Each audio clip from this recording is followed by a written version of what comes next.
i Partisë Demokratike votoi në zgjedhjet për kreun e Partisë Demokratike, ku emri i tij është i vetmi në listë. Pas votimit, Berisha përshëndeti demokratët që kanë marrë pjesë në proces, duke e cilësuar atë si shembullor dhe një formë demokratike për të shprehur besimin ose kundërshtim ndaj kryetarit të partisë.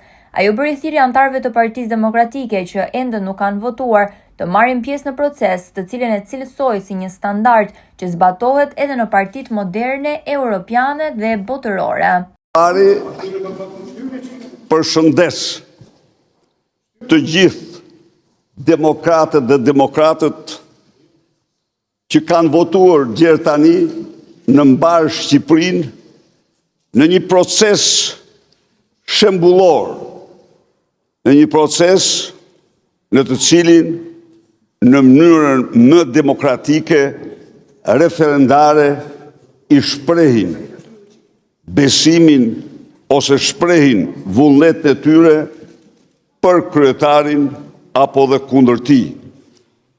Në këtë rast, ftoj të gjithë demokratët e tjerë që nuk kanë votuar të përmbushin këtë detyrim të rëndësishëm statutor, të përmbushin këtë detyrim të rëndësishëm ndaj një procesi më demokratik që ekziston në të gjitha partitë moderne, europiane dhe botërore. Në një pjesë të tyre, më falni se janë pakicë, shumica përdorin procedura tjera duke përfshi edhe vetëm duartrokitjen në sallë për zgjedhjen e kryetarit.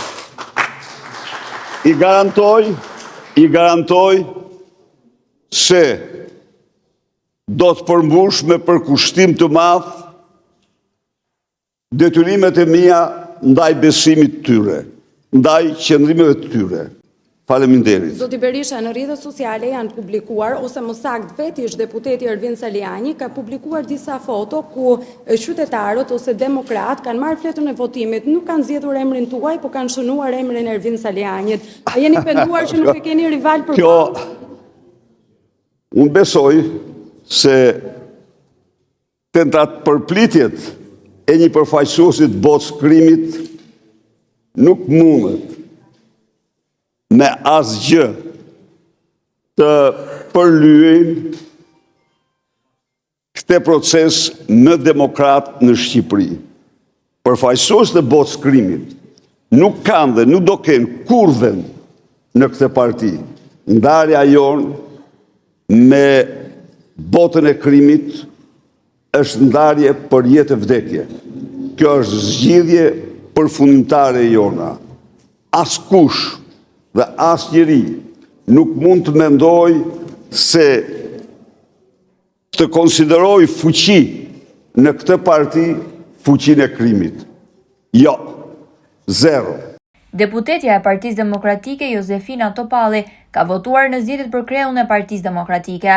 Në një prononcim për mediat, ajo u shpreh se lideri aktual i Partisë Demokratike Sali Berisha është i vetmi që ka pasur mbështetje të gjerë, edhe pse ka qenë i sulmuar dhe është detyruar të bëjë një fushat elektorale, ndërsa ishte i arrestuar. Fond, politika është provë karakterit. Ka lider në pushtet që janë të fuqishëm për shkak të pushtetit. Janë shumë të rrallë ato që i binë në këmbë kur i heq çdo gjë. Në rastin e zotit Berisha, ka ndodhur një rast unikal. Është sulmuar në mënyrë të paprecedent. Është lubuar për ta shpallur non grata. Ka pasur një izolim planetar sikur, jo për herë të parë. Dhe ja ka dalë për të rikthyr përmes besimit të njerëzve. Ju jeni dëshmitar që në zgjedhje i kanë heq vulën, ja kanë heq emrin, na fleta votimit, e kanë arrestuar dhe ka fillu fushatën nga arresti. Kur liderit i heq instrumentet më normal politik, ti ke ka përcy kufit e politikës. Dhe kuraj në këto kushte merr besimin e 1,5 milion shqiptarëve, hynë në një territor tjetër që është territori i simbolikës.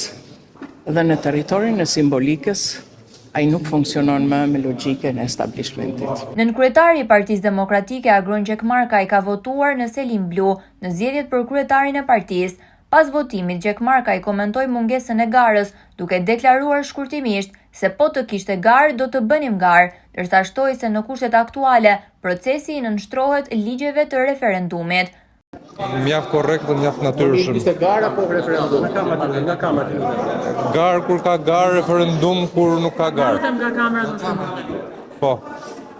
Ishte të mirë, ishte garë apo kështu si me referendum? Se tani më konfundut. Unë përgjigja një herë, duhet ta përsërisë një herë para kamerave. Mendoj që po të kishte garë, do bënim garë, nuk ka garë, ka referendum, i nënshtrohemi ligjeve të referendumit.